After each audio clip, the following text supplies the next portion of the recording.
Nada a gente consegue começar na hora. No final do curso, um beijo, abraça e, enfim, e as coisas vão acontecendo assim. Mas a hora está passando. Então, vamos começando? Deve estar descendo, por isso que eu digo, os cursos são todos em ritmo de encerramento. E aí, a coisa está desse jeito. Vamos começando. Enquanto isso, serenando para nós. E vamos fazer a nossa página do Evangelho, a nossa oração, para iniciarmos o nosso último encontro do curso desse ano. Capítulo 24. Não ponhais a candeia debaixo do alqueire. É de causar admiração, diga Jesus, que a luz não deve ser colocada debaixo do alqueire, quando ele próprio constantemente oculta o sentido de suas palavras sob o véu da alegoria, que nem todos podem compreender. Ele se explica dizendo a seus apóstolos: falo-lhes por parábolas, porque não estão em condições de compreender certas coisas. Eles veem, olham, ouvem, mas não entendem. Fora, pois, inútil tudo dizer-lhes por enquanto. Digo-o, porém, a vós, porque dado vos foi compreender estes mistérios. Procedia, portanto, com o povo, como se faz com as crianças, cujas ideias ainda se não desenvolveram. Desse modo indica o verdadeiro sentido da sentença. Não se deve pôr a candeia debaixo do alqueire, mas sobre o candeeiro, a fim de que todos os que entrem a possam ver. Tal sentença não significa que se deva revelar inconsideradamente todas as coisas. Todo ensinamento deve ser proporcionado à inteligência daquele a quem se queira instruir, porquanto há pessoas a quem uma luz por demais viva deslumbraria sem as esclarecer. Dá-se com os homens em geral o que se dá em particular com os indivíduos. As gerações têm sua infância, sua juventude e sua maturidade. Cada coisa tem de vir na época própria. A semente lançada à terra, fora da estação, não germina. Mas o que a prudência manda calar, momentaneamente, cedo ou tarde, será descoberto, porque, chegados a certo grau de desenvolvimento, os homens procuram por si mesmos a luz viva. Pesa-lhes a obscuridade. Tendo-lhes Deus outorgado a inteligência para compreenderem e se guiarem por entre as coisas da terra e do céu, eles tratam de raciocinar sobre sua fé. É então que não se deve pôr a candeia debaixo do alqueire, visto que sem a luz da razão desfalece a fé. Como temos falado nos últimos encontros das parábolas, o Evangelho está falando exatamente disso. Porque Jesus falava por parábolas? E o Evangelho diz para nós que existem tempos em que a compreensão pode ser aprofundada. Nesse último dia que nós estamos fazendo o nosso encontro, a gente espera que cada um tenha feito o seu movimento de aprofundamento do entendimento que viemos buscar num curso de psicologia espiritual. Vamos orar agradecendo profundamente a Deus, a Jesus e Joana, por estarmos aqui,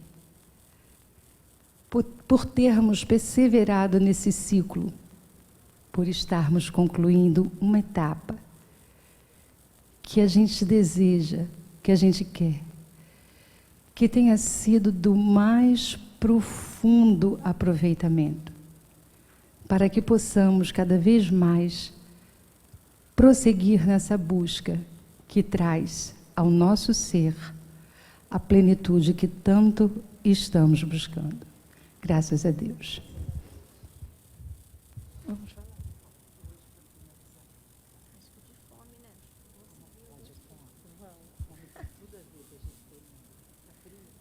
Vamos desligar esse e deixar só aquele? Não, a gente tem que desligar. Depois a gente liga de novo. Tá frio, gente. Quem senta aqui já começa a se agasalhar. Pescoço. Terrível aqui. Pô, esse ar fica na cabeça, não fica? Ah, horrível. Vamos lá, gente. Jane, você canta? Eu canto. Você canta? Quem canta? Muito mais, talvez. Você não canta? Você cantar, você tem uma voz boa. Você é afinada, até pra falar. Ah, gente, a voz macia, não tem? O que você quer que eu cante? Qualquer coisa. Qualquer coisa? Cante. Ando devagar porque já tive pressa. Leva esse sorriso porque já chorei demais. Amei. Talento, gente. Seja talento. Revela o seu talento. Adorei. Vamos lá, gente. Pra gente fechar, eu acho que não podia cair uma bem-aventurança melhor pra gente, que é bem-aventurados os que têm sede e fome de justiça, porque serão saciados. E eu acho que isso fala um pouquinho da gente, porque todo mundo que está aqui tem sede e fome de justiça. E aí a gente começa a refletir o que seria essa sede e fome de justiça. Para vocês estarem aqui, em algum momento, vocês tiveram que pensar que a vida estava errada. Como assim a vida estava errada? Que tinha alguma coisa que não estava muito pura. Né? Alguma coisa estava incomodando, alguma coisa estava perturbando. E é exatamente a sensação de insatisfação, descontentamento, né? E como é que ela se manifesta em verdade? Se manifesta através de uma coisa que a gente falou ao longo do nosso curso todo aqui, tá?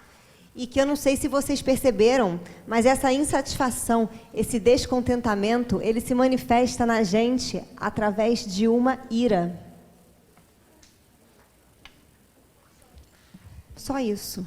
Através de uma certa revolta, através de uma certa inquietação. Tudo que tem balanço é ira. Tudo que vibra é ira. Então, através disso aqui, você pode se iluminar. Por isso que Jung fala, a sua sombra é o seu maior ouro. Se você não ouve as suas inquietações, porque ter inquietações, medo, culpa, raiva, tristeza, melancolia, né, preguiça, é uma coisa ruim, você não consegue ficar no estado que a gente precisa. Insatisfeito. Então, essa bem-aventurança é para os insatisfeitos, é para os descontentes, é para os que estão incomodados com a vida, é para aquelas criaturas que já estão cansados da mesmice, né? Cansado e não sabe aonde buscar alguma outra coisa. É para aquelas criaturas que já esgotaram todas as suas buscas. Que buscas? Diversão é a primeira coisa que a gente busca quando a gente começa a ficar insatisfeito. A gente busca se distrair. É um joguinho no telefone, é uma música, é uma festa que eu vou, é sentar com os amigos para beber um negócio. Quando isso aqui esgota, você vai buscar outra coisa, você vai buscar um relacionamento. Quantas pessoas não falam aquilo, né? Ai, acho que eu estou na fase de arrumar um namorado. Né? Todo jovem já teve isso, né? É a fase da loucura, aí dá um troço, a fase de ficar casadinho, aí depois dá um troço, a fase que você volta para a loucura, e você fica nessa coisa meio bipolar, né? E o mais louco é que quando você está num relacionamento ou quando você está solteiro, sempre está faltando alguma coisa. Então, o teu problema não é esse, mas você continua vagando por aí. As pessoas vão procurar na profissão, aí elas começam a achar que o problema é o trabalho. Elas não escolheram direito o que elas querem fazer, então elas vão começar a questionar o trabalho.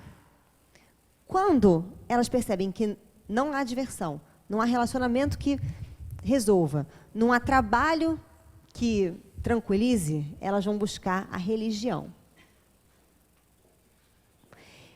E a religião, ela te dá um up. Como assim um up? Você entra aqui, você descobre, vou pegar o espiritismo, tá? Você descobre umas coisas novas, você descobre que a vida, né, a morte não existe, que tem, sei lá, o nosso lar, e os espíritos, e você tem reencarnações. E aí você entra na casa espírita, tem várias coisas para você fazer, né? para começar a pagar a conta, né? Você pode ajudar, né, na cesta básica, na obra caritativa, entregar quentinha. Você pode fazer curso na casa. Pode não é ser verdade? instrutor também. Pode ser instrutor, pode ser palestrante. Você pode fazer o que você quiser, né? Aqui tem trabalho para você fazer o que você quiser. Só que você ainda continua o quê? Porque não está também na religião. E aonde que está? Só sobra uma coisa. Se o mundo não pode te trazer felicidade, se nada que você foi buscar exterior resolveu o teu problema, qual é a única coisa que pode resolver? A psiquiatria ainda vai te dar um remédio, que continua sendo o quê? Vamos colocar aqui assim, o psiquiatra. Tá? Menos o Luiz Mário. O Luiz Mário não se encaixa aqui, porque o Luiz Mário ele não é um psiquiatra, ele é um sábio, tá? Ele paira pelas outras... Né? Ele é um filósofo, ele é um religioso. Nossa, adoro o Luiz Mário, menos o Luiz Mário, tá? Mas vamos lá, olha só. Quando isso aqui não resolve, o mundo não resolve, ou seja, quando você buscar fora, quando você está buscando a sua felicidade fora de você, você começa a perceber que você vai continuar para sempre como? Não tem jeito. Então, aonde está a resposta? E isso, quem traz para a gente, não é Joana de Ângeles, não, tá? Porque Joana, ela tá aqui macaca de imitação, tá? Quem traz para a gente isso é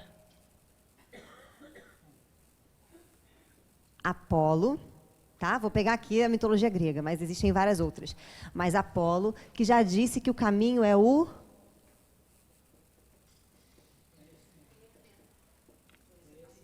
Conheça-te.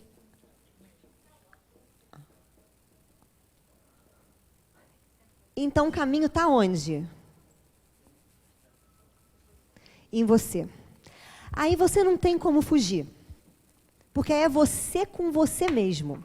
Então, quando Jesus fala assim, bem-aventurados os que têm fome e sede de justiça, é porque eles já esgotaram de buscar a solução aqui, ó. Porque a justiça do mundo é injusta. Como assim é injusta? Não é que as leis sejam injustas ou que a coisa não presta, não é isso. É porque a justiça do mundo, ela não acaba com a sua insatisfação. Então, ela nunca vai ser justa para você. Nunca vai estar bom. Nunca vai estar pleno. Sempre vai estar faltando alguma coisa. Então, quando Jesus enuncia isso, bem-aventurados os que têm fome e sede de justiça, ele está falando, ele fala que serão saciados, ele está falando que através do reino dos céus, é isso que ele está colocando, que no reino dos céus, porque no reino dos céus, e o que é o reino dos céus para a gente, nesse olhar psicológico, tá? Ele fala, lá no reino dos céus, você tem a sua insatisfação, ela se transforma em satisfação.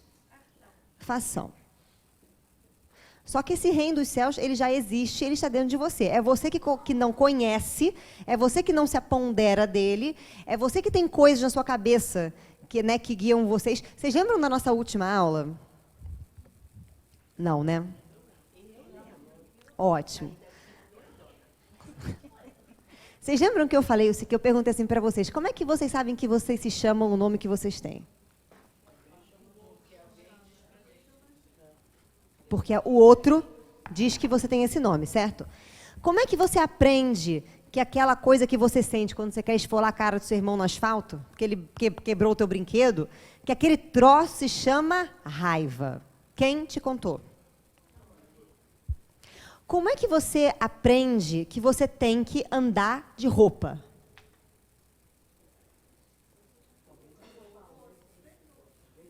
Obrigada. Você aprende sobre você através do... Foi isso aqui que eu coloquei, ó. Então, o que o outro pensa, o que o outro julga, o que o outro acha, o que o outro tem como verdade, você adquire para você e você cria o seu complexo de eu, ou o nosso famoso ego, a sua noção de eu. Ou seja, o que você sabe sobre você, na verdade, você aprendeu porque uma outra pessoa pensou, julgou, falou e jogou como verdade. Então, minha pergunta é, você se conhece ou você tem apenas adesivos no seu corpo que você deixou colar? É exatamente isso. Pode se sentir, porque é exatamente isso que eu quero que vocês se sintam. Sem identidade. É isso. Quando você é regido por isso, você não tem identidade. Você vive uma ilusão. E aqui você vai sofrer? Vai. Porque você vai ser aquela eterna pessoa que vai tentar sempre estar buscando duas coisas. A aceitação do outro, para se encaixar naquilo que o outro acha bom, legal, maravilhoso, transcendental, sei lá mais o que você está achando, certo? E a outra coisa, você vai sempre buscar se castrar, porque por mais que você tente ser aquilo que dizem que é bom, você ainda acha coisas em você que está o quê? Teoricamente. Podre, ruim, o seu lado sombrio. Então, o que vai acontecendo? Quando você começa a perceber que dentro de você existe uma verdadeira guerra, que guerra é essa? Entre você saber quem você é e o que os outros dizem que você é, você começa a entender por que a gente fica insatisfeito. Você começa a entender por que quando você tem essa guerra, uma diversão faz você ficar anestesiado. Você para de pensar. Para, vai jogar futebol, cara. Vai beber uma cerveja, vai comer uma pizza, sai com seus amigos, sabe? Uma vez eu peguei uma paciente no consultório que ela saiu da psicóloga dela, porque a psicóloga dela falava assim, você não está com depressão, você tem que sair. Você tem que, sabe, ir para festa, vai não sei para onde. Eu falei, cara, sua psicóloga é uma retardada, né? Ela deve ter algum problema psicológico, né? E era assim que ela tratava a paciente dela. Não, pelo amor de Deus. Ou seja, isso aqui, gente, é um anestésico para a gente. Isso aqui também, ó. Quando você tem um conflito interno, o que acontece com você? Quando você não consegue se relacionar, você faz isso aqui, ó. Você projeta no outro e você quer que o outro resolva o teu problema. Então, se você é uma pessoa insegura no relacionamento, você quer que o outro mude, porque se ele mudar, você vai ter segurança. Isso nunca vai acontecer. Se você é uma pessoa que tem baixa autoestima, você quer que o outro te aceite para você poder se sentir melhor. Se você é uma pessoa que tem um complexo de abandono, você quer que a pessoa o tempo inteiro esteja mostrando para você o quanto ela te quer, porque você não quer tomar o contato que você se acha abandonável, porque alguém, algum dia, fez isso com você. Então, quando a gente vai buscar nas profissões, é a mesma coisa. Quando eu não sei se eu sou no que eu sou bom, porque se você parar para pensar, no que você é bom? Eu sou bom em, vou dar um exemplo, psicologia, em matemática, em química, física, biologia. E você continua com problemas. Aliás, é tão louco isso, que quantas pessoas a gente não conhece que são PhD na sua área e são uns imbecis fora da profissão? Vários, né? São pessoas conflituosas, que não conseguem se relacionar, são pessoas que não têm paz. E quando não, são pessoas que saem para a vida vestindo aquela personalidade. Né? Já viram isso? O advogado que faz uma petição para pedir o sal em casa? Né? Gente, o psicólogo que fica analisando mãe, tia, tio, todo mundo, não sei quem. Ele não entra no relacionamento porque ele está tratando do outro. E por aí vai. Aquela mãe que não consegue sair do papel de mãe e que arruma o marido e é a mãe do marido. E por aí vai. Então, e a religião também não, porque a religião, ela te dá setas. E as setas não é seguir o caminho. As setas é para você pensar, para você fazer esse mergulho interior. Então, na verdade, você tem fome e sede de você. Porque a única pessoa que pode botar justiça nesse mundo de meu Deus aqui, aonde todo mundo governa você, é quem? Você mesmo. Então, quando Jesus fala que no reino de Deus, o que é o reino de Deus? Lembra que nós viemos falando aqui que Joana de Ângeles, ela chama o seu Deus de self? O que significa self em inglês?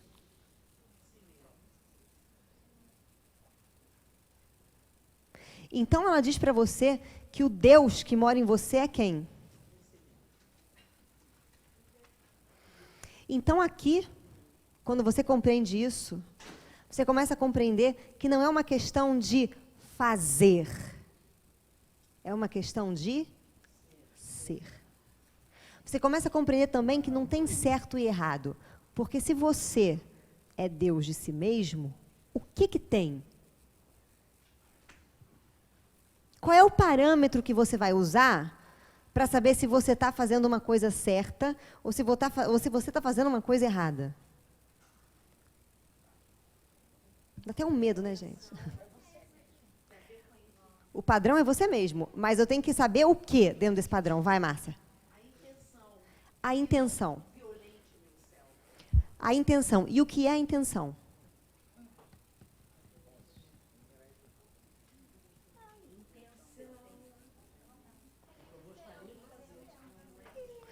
O que você realmente quer fazer. Se eu chegar para vocês e falar assim, por exemplo, alguém me pergunta assim, Cristiane, o que você vai fazer ano que vem? Aí eu viro para vocês e falo assim, eu vou fazer um curso eu vou me especializar em outra área da psicologia também. Se você me perguntar, mas qual é a sua intenção? Aí eu vou dizer para você, ser um profissional mais qualificado, certo? Aí eu vou te perguntar, e se você, não for um profissional mais qualificado, né, se essa área da sua vida, por exemplo, você não puder atuar, né, você vai sentir uma pessoa lesada? Por exemplo, você incorpora isso como parte do seu eu? Vou tentar dar um exemplo aqui para você. Você quer ser um bom profissional porque você precisa dizer para você mesmo que você é um bom profissional ou porque você sabe e tem vontade de conhecer outras coisas? Isso muda tudo. Quer ver como é que muda tudo? Vou fazer um exemplo aqui para vocês, tá? Eu conheço um médico, que aliás ele é maravilhoso. Só que na receita dele está escrito só psiquiatra. Mas ele é psiquiatra, neurologista, ortomolecular e qualquer outra coisa que você queira. E não fez especialização nenhuma nisso, ele é autodidata. Luiz Mário. Você chega para o Luiz Mário, psiquiatra, e fala assim, Luiz Mário, eu quero emagrecer. Ele faz, você emagrecer. Luiz Mário, eu tenho um problema no estômago. Toma isso. Luiz Mário, eu estou com um negócio aqui no não sei onde. É isso. Luiz Mário, qual é a sua profissão? Uma vez eu perguntei para ele, qual é a sua especialidade? Ele falou para mim assim, medicina. Aí eu fiquei quieta. Por quê? O conhecimento dele vale. Então, o que eu estou querendo dizer para vocês e ele não precisa chegar no consultório dele, se você entrar no consultório dele, você não vai ver um diploma na parede. Você não vai ver um diploma. Então, o que eu estou querendo dizer para vocês é o seguinte, quando você faz alguma coisa, e você faz alguma coisa ainda movido pelo outro, porque você quer aceitação, porque você quer autoafirmação, porque você quer compensar uma coisa que você acha que você não é ou não tem, qualquer uma dessas três, qualquer ação que você fizer é uma má ação, mesmo que para os olhos do mundo seja uma boa ação. Ela é má para quem? Para você mesmo. Ela pode ser até boa para o outro, mas ela é má para você. Então, por mais boas ações que você faz, você ainda vai continuar? Porque a questão não é essa, a questão é você se achar. Por isso que a gente fala que é a intenção. Porque se eu estiver fazendo uma coisa que aos olhos dos outros pode parecer um absurdo, essa coisa pode ser certa. Vou dar um exemplo para vocês de alguém que fez isso. Jesus. Já pararam para pensar que na época dele era um absurdo você criar uma seita, sei lá, criar um grupo de pessoas e sair difundindo uma coisa que é contrária à Torá? Já pararam para pensar? que não é contrária, a concepção que ele tinha era diferente. Vocês estão entendendo o que eu estou falando? Aí você para pensar e fala, mas ele tinha que ter, né, alguma coisa dentro dele para entender que o certo às vezes não é o certo e o errado às vezes não é o errado. O que vai depender do indivíduo é a consciência do si mesmo, é saber sobre a sua... Fala para mim, gente. Intenção. Sim? Vocês entenderam? Vocês estão com uma cara de pobreza. Pobreza de espírito. Não tá? Vocês estão tudo pobre pelo espírito aí, né? Pobre de espírito ou pelo espírito? Estão com uma cara de... É nada. Não tem isso comigo. Não tem nada up. Tem uma coisa down, para você ficar down o ano inteiro, fazer o outro ano pensando muito, para a gente sempre não perder o foco. Vamos lá. O que eu estou querendo dizer com isso aqui, gente? Que quando a gente fala bem-aventurados os que têm sede e fome de justiça, essa justiça é a justiça do seu self. Exatamente, do seu eu. Então, é do seu Deus interior. É essa justiça que bota ordem no seu reino. E aí o Roden, ele faz duas diferenças muito legais. Ele fala sobre justiça e ele fala sobre direito. Justiça é quando você tem autoconhecimento. Quando você tem autoconhecimento, você sabe sobre você. Você não precisa que ninguém diga para você o que você é ou o que você não é. Mesmo porque você começa a perceber que não existe nada que você não seja. E nada que você só seja. Você é uma totalidade. Então, o que começa a acontecer? Começa a acontecer que se o outro quiser falar mal de você, ele pode. Porque para você, tanto faz. Agora, quando você só quer a justiça no sentido do direito, você vira para o outro e faz o quê? Você não tem o direito de falar assim comigo. Você não tem o direito de não sei o que lá. Você não tem o direito de patatá, patatá, patatá. Na verdade, a pessoa tem o direito de fazer o quê? Tudo. Você que não tem que ter a justiça, né, que tem que ter a justiça para não se ofender. Olha como a coisa muda. A projeção muda. Você para de chegar... o outro se irritou, falou grosso com você. Aí você vira e fala assim, mas ele não pode falar assim comigo. É o teu ego falando para você. Que você está aqui, ó. Agora, se você entende que o outro está irritado, e você sabe que não está, né, o que você sabe sobre você, você não se incomoda se ele olhar para você e ver uma coisa que ele não gosta dentro dele. Você simplesmente continua o quê? Sendo você. Vocês entenderam o que eu estou querendo dizer?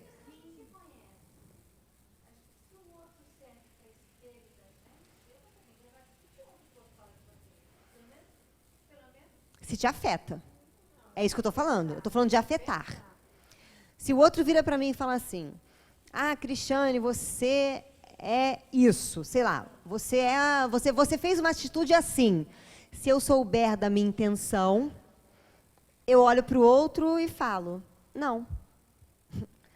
Não, mas eu acho porque você foi grosseiro, porque você foi assim, porque você foi assim. Não.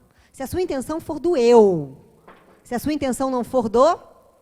Porque se você titubear, você não sabe sobre a sua... Então, se você não sabe sobre a sua intenção, a melhor coisa que você tem a fazer é pedir desculpa e se analisar. Entenderam a diferença? Vou dar um exemplo. Se o seu filho... Aliás, isso nem pode ser mais exemplo, porque o que a gente pega de pais aqui que não tem autoridade moral é absurdo. Né? Você pega o seu filho fazendo uma besteira, pintando a parede da sua casa. O que você faz com ele?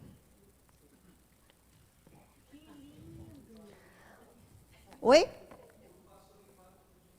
Ótimo. E aí, se alguém chegar para você e falar assim, Lauro, você foi muito grosseira, a criança não sabia que era parede. Sereno. Não, limite. Eu preciso ensinar limite. Está pleno da sua intenção. Agora, se você ficar assim, mas meu filho agora vai chorar no quarto, vai ficar triste porque teve que limpar a parede, ele vai se sentir muito mal. Se você começa a fazer isso, você faz uma coisa muito ruim. que você vai lá, a criança começa a chorar, começa a não querer fazer, você chega lá para ela, você quer acabar com aquele choro, você está ensinando para ela que estar naquele estado é o quê? Errado. Só que quando você leva uma bronca de alguém, se você ficar com raiva ou ficar com medo, é o normal. Porque se você levar uma bronca de alguém e ficar achando engraçado, achando que... Você tem que consultar um psiquiatra, cara. Porque você não está normal. Você tem que ter uma reação. Aí os pais se sentem culpados porque o filho está reagindo daquela forma e fica... Aí a criança faz o quê? Monta em cima. Mas você tem que estar pleno da sua intenção. Quando você fala não, é não. E isso muda tudo. Isso é a tal da justiça.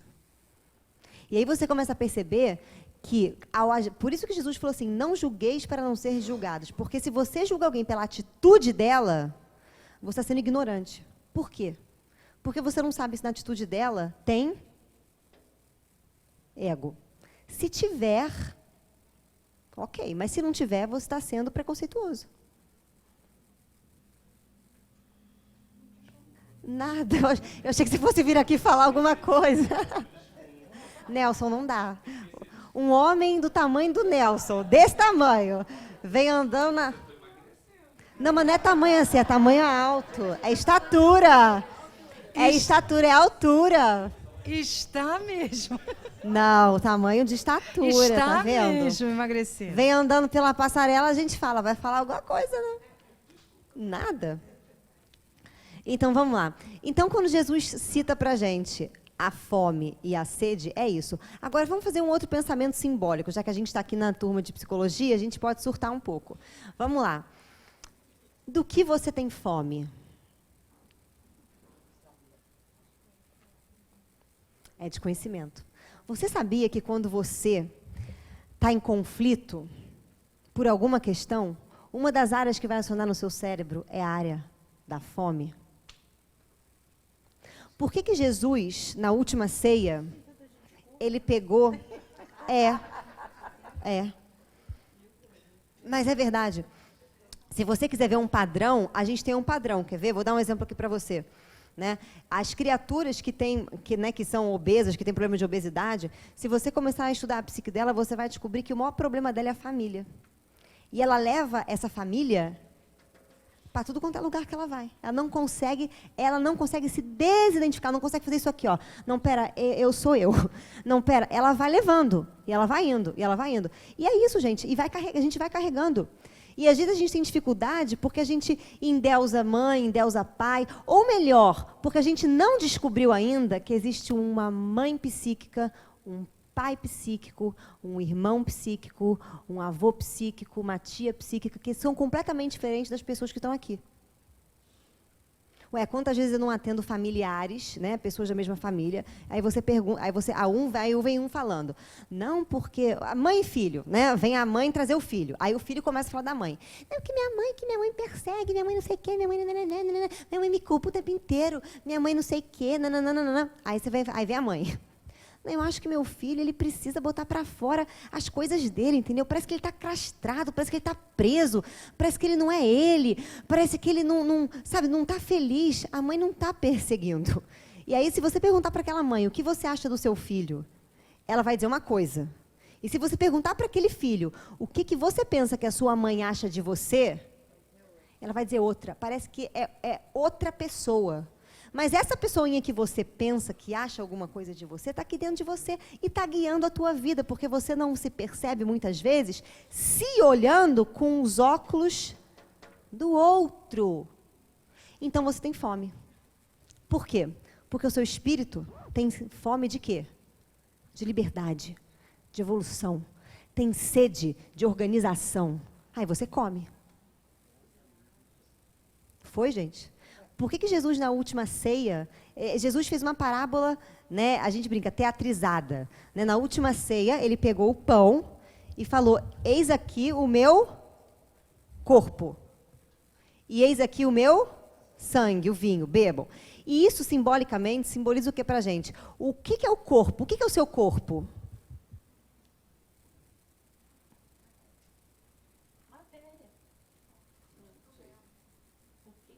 Instrumento, estrutura, configuração.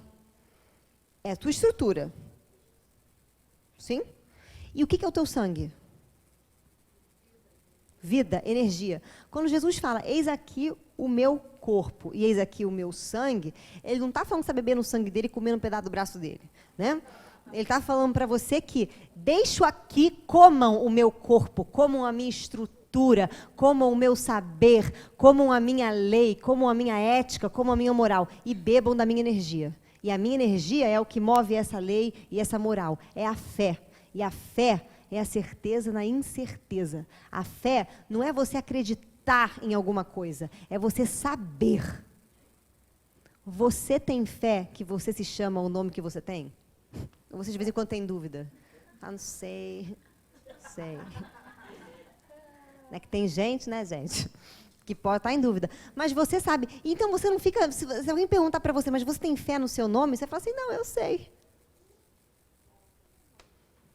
Vocês estão entendendo? Lógico que vai. Lógico que vai. Por que não? Você não precisa conhecer tudo do mundo físico para se conhecer. Você precisa conhecer tudo que está onde? Em você. Ponto.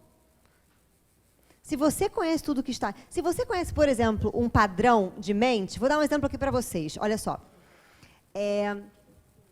Pessoas que se vitimizam em excesso. O que é se vitimizar? Se vitimizar é sentir pena de si mesmo. Tá? É você se sentir uma pessoa sofrida, sentir uma pessoa oprimida. Ah, porque minha mãe é assim, porque meu pai fez isso no passado, porque eu sofri, porque eu não comia não sei quanto tempo, porque não sei o quê. Se você olha para você e se vê um coitado, a tua mente tem mania, tá?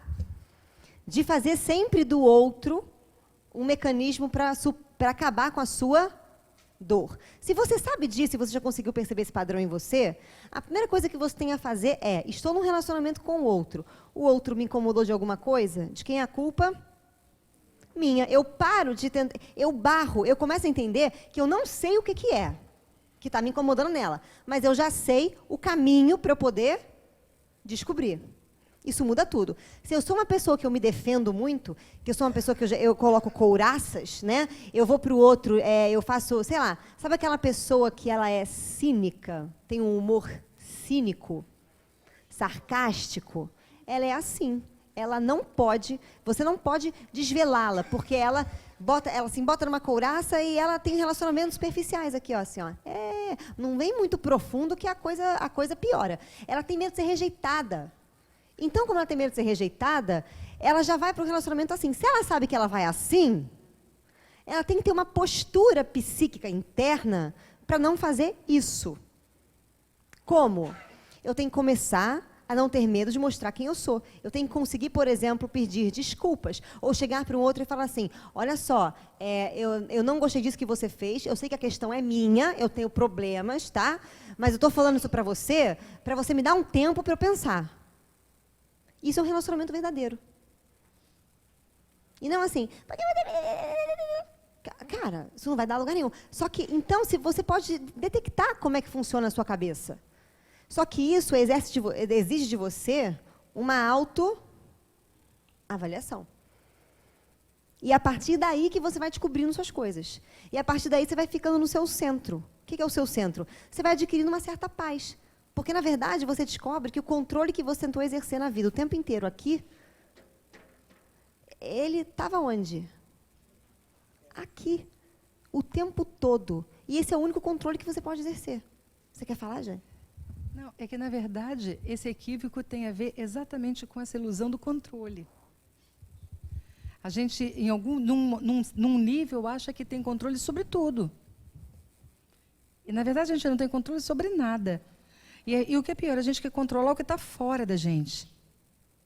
É um controle que, quando a gente pensa assim, puxa, mas como posso ter controle sobre o que efetivamente eu não tenho? Porque nem depende de mim. Mas a gente quer, a gente insiste. E quando a gente insiste no controle do que está fora, A gente está vivendo num mundo de fantasia e de ilusão. Vai escorregar, vai ter dor. Vai. Quando Jesus conclama bem-aventurados os que têm fome e sede, eles estão dizendo bem-aventurados os que têm necessidade de ter realmente uma experiência íntima consigo mesmo. Então, a gente começa a entender por que chega num momento em que o sábio, por exemplo, vou dar um exemplo aqui para vocês, tá? Real.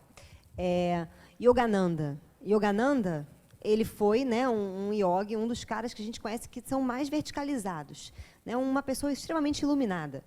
E aí me perguntaram uma vez para ele, mas o senhor sabe tanta coisa sobre tantos assuntos, quantos livros o senhor já leu em 20 anos aqui em Los Angeles? Ele parou, pensou, 20? 20? Mas só 20 sabe tudo isso? Porque meu conhecimento não vem daqui, vem de Deus. Ou seja, vem da onde? Quando eu conheço a mim, eu posso conhecer o outro. Quando eu conheço a mim, eu posso amar o outro, porque eu entendo aonde está a pedra no sapato dele. Agora, quando eu não conheço a mim, eu julgo a pedra do outro. Eu viro e falo assim, fulano não é melhor porque não quer. Fulano não é melhor porque não consegue, não pode, não tem capacidade, ele está em outro tempo, a consciência é diferente, vai saber lá o que está na cabeça dele. Então, não diga isso. Se a incompetência dele, a não sabedoria dele te incomoda, o problema é de quem? É seu. Porque você não sabe ter você não sabe a experiência do amor. Amor é uma coisa que você desconhece. Porque amar é respeitar profundamente. Amar é compreender no mais alto nível. Amar é você ter uma profunda... É você conseguir ver a beleza da ignorância. É você conseguir ver a beleza daquela ignorância que um dia vai tomar consciência. E isso é belo. E não você olhar para a ignorância e falar assim, tosco. Isso muda tudo. Aí você entende por que Jesus, quando ele fala assim, eu não vim para os doutos, para os sábios. Eu vim para quem está com problema. Eu vim para quem já está cansado de ficar aqui nesse mundo achando. Eu vim para quem quer amar. Por isso que quando a gente fala que Deus é amor, Deus é compreensão. Para você conhecer a você mesmo, aí eu vou pegar todos as nossas bem-aventuranças passadas. Você tem que ser pobre pelo Espírito. O que é ser pobre pelo Espírito? Vou ser muito clara para você. Vou ser bem direta. Ter uma visão do mundo que você vive espiritual constantemente. O que é isso? É isso. Isso aqui que eu estou vivendo agora, isso aqui que eu estou fazendo para vocês, tá? Não diz quem eu sou, não vai me dar um lugar melhor, no sei lá onde, quando eu desencarnar, não faz Joana ser mais próxima de mim do que de vocês, não faz eu ser melhor do que ninguém, não faz eu ser mais sábia do que ninguém, muito pelo contrário, é simplesmente uma experiência para eu poder ouvir o que eu estou lendo, falando, para ver se em algum momento isso cai aqui e entra em concretização. É isso. É eu entender que não eu não vou encontrar minha alma gêmea, o amor da minha vida. Eu vou encontrar alguém que vai me dar o caminho direto para mim mesmo. Porque naquela pessoa eu vou me deparar com coisas que vão fazer eu repensar todos esses outros que eu venho carregando durante muito tempo. É eu entender que a religião não me salva nem me liberta. Ela me guia. Ela me dá uma seta, porque ela ela faz você parar para pensar, ela tira você do mundo material. Só isso. Ela tira você das vontades materiais. Ela começa a fazer você buscar um quê diferente, um espírito dentro de você. A vida espiritual não é... Ser uma pessoa espiritualizada, eu conheço um monte de gente que vira e fala assim, não, mas eu sou uma pessoa muito espiritualizada, porque eu vou no centro, eu tomo passe, eu medito, e continuo uma anta. Por quê? Porque não adianta só você entrar naquele processo de meditação, que você se sente bem. Você tem que entender o que está acontecendo aqui dentro. Isso é experiência íntima. E não simplesmente você ficar lá naquele negócio, aquela coisa. Tá, isso é ótimo. Dá uma sensação ótima, só que você continua pegado na sensação, ou na prática. Então, a gente tem que começar a fazer uma reflexão de uma maneira diferente para tudo isso. Então, você precisa ser misericordioso, a gente falou de bem-aventurados misericordiosos, com você mesmo. Não é ter pena de si, mas é ter misericórdia pelo tempo perdido. Ou melhor, pelo desleixo com a gente. Porque na hora em que você entender que o problema está aqui dentro, primeira coisa que bate, e eu já ouvi muito isso na casa espírita, porque eu tenho 31 anos, eu dou palestra desde os 22, e eu ouço desde os 22 as pessoas falarem assim para mim: nossa, você é tão novinha e sabe tanto, né? Se eu tivesse a sua idade, na sua idade, se eu soubesse isso... Aí a vontade de eu falar é continuar assim, senhora. Desse jeito, porque não é idade, é vivência, não tem nada a ver se você é novinha, se você não é novinha. Isso é vivência, talvez eu seja mais velha do que a mulher que está falando aquilo, um espírito mais velho encarnando igual uma burra velha, e não aprenda nada. Então, não é tempo, é agora. Para Deus só tem um momento, agora, agora, agora. É isso. Bem-aventurados que têm puro coração. Por quê? Porque você vai ter que começar a relativizar o que você chama de bem, o que você chama de mal, o que você chama de certo, de errado, de puro, de impuro, de mundano, de espiritual. Você vai ter que pensar sobre isso. E pensar sobre isso é muito complicado. Sabe por quê? Porque às vezes as crenças são tão enraizadas na gente que a gente tem medo de ousar. E quem tem medo de ousar, castra a sua ira, o seu fogo, o seu ânimo.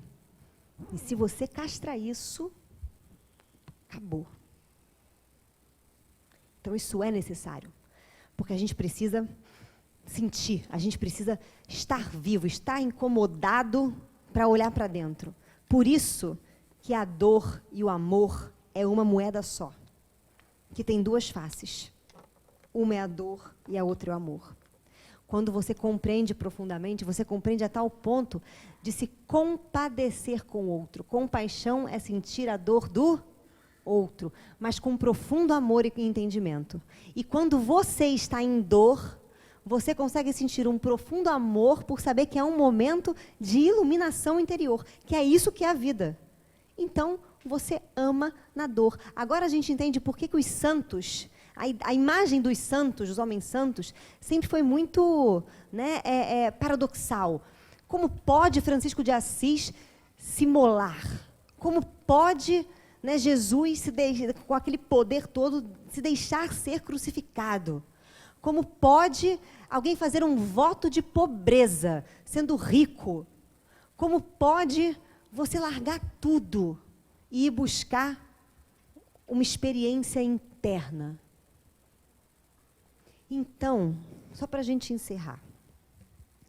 Se bem-aventurados os que têm fome e sede de justiça, porque serão saciados, que esses bem-aventurados sejam nós próprios. Nós passamos aqui 9 meses, né? Eu vou pegar o Frank falando, 9 meses, que é uma gestação, aqui, toda quinta-feira, cutucando, cutucando, cutucando, fazendo a gente pensar e repensar. E a gente, no mínimo, tem que ter uma coragem de começar o ano que vem com essa cabeça. Da seguinte maneira: fé é a certeza na incerteza. Deus, seja lá o que for acontecer, não me interessa. Eu não peço absolutamente nada. Eu não quero proteção, prosperidade, saúde, eu não quero nada. Eu quero me enxergar. Então, seja feita a vossa vontade. Seja lá de que maneira que eu tenho que me ver, que eu me veja. Só peço uma coisa: não me segues. Não me deixe cair em tentação. É o Pai Nosso. E aí a gente encerra com o Pai Nosso. Pai nosso que estás nos céus, santo seja o seu nome, porque quando santo é o nome, você é pobre pelo Espírito. Venha a nós o vosso reino, e não o dos outros.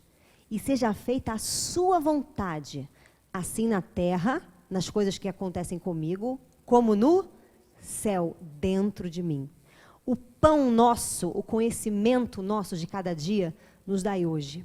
E nos perdoa das nossas próprias falhas contra nós próprios. Assim como nós passaremos a perdoar aqueles que nos tenham ofendido. E não nos deixe olhar para o lado, cair em tentação. E livra-nos, Senhor, de todo o mal, de toda a ignorância. Agora e sempre, graças a Deus. Esse é o Pai Nosso. Pai Nosso psicológico, que a gente chama. Porque o teu caminho é psíquico. Você é um espírito, logo você é psique. Então, que isso possa ecoar ao longo dos nossos dias. Que possa ser um Pai Nosso, um mantra diário no seu dia. Acorda e diga, e lembra, e sinta, e se centre. E se abra para o mundo. Não reclames. Porque reclamar é estar iludido, é olhar para fora e não estar olhando para dentro. É difícil? É. Por quê? Porque esses outros têm uma força muito grande dentro da gente. Mas não são os nossos inimigos. É só a gente que não os conhece. Então, eles agem como se fossem os nossos inimigos. Então, que nós possamos estar com isso na cabeça. E fazer essa nossa programação para o nosso próximo ano focado nisso. Porque é isso que importa. Vai, Jane. Não, era só agradecer, porque nós já estamos no horário, não é? Ah, já, verdade. Pode falar. Pode falar. Ai, que lindo, gente. Eu sempre me emociono, né? Eu sou assim.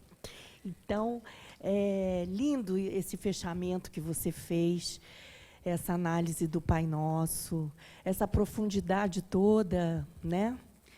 No campo psíquico, né? É assim que fala, acho. Então, nossa senhora, eu saio daqui pilhada. Mas olha só, eu vou falar no meu nome, nome da turma, vários eu não conheço, mas eu adoro segurar um microfone.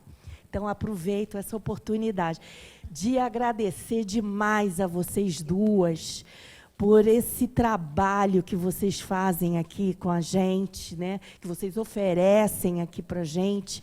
E a paixão, Cris, que você demonstra com todo o conhecimento teu de pesquisa e tudo, e você passa essa paixão de transmitir todo esse conhecimento, esse conteúdo para a gente que somos ignorantes da situação, bastante. Então, é um agradecimento em nome de todas nós, né, gente? Que você continue com essa luz, com essa energia, vocês duas, com esse desprendimento, com essa paixão de contar tudo isso para a gente, que a gente não sabe e começa a ficar sabendo. Essa sabedoria que você adquiriu, e obrigada em nome de toda a nossa turma, e que eu não tem jeito, eu vou continuar com você, não largo você. Gente, uma salva de palmas para elas, um Natal lindo, um Ano Novo maravilhoso, tá? Muito obrigada mesmo. Gente, eu que agradeço vocês, porque o primeiro ouvido que ouve é o meu, tá? E é isso, acho que é a maior bênção do mundo, né? Por eu estar aqui com vocês da quinta-feira, é uma terapia para a gente. Nós agradecemos. A gente sempre diz, e é lugar comum até, mas antes que qualquer um de vocês possa ter aprendido alguma coisa, nós aprendemos antes, junto, e vamos continuar aprendendo depois. Obrigada a vocês por terem estado conosco ao longo de todo esse ano, viu? Gente, a gente agradece mesmo. Obrigada. E é isso aí. A gente deseja a todo mundo um excelente ano novo, um excelente Natal. E dieta em janeiro. Sejam felizes, viu, pessoal? Exatamente.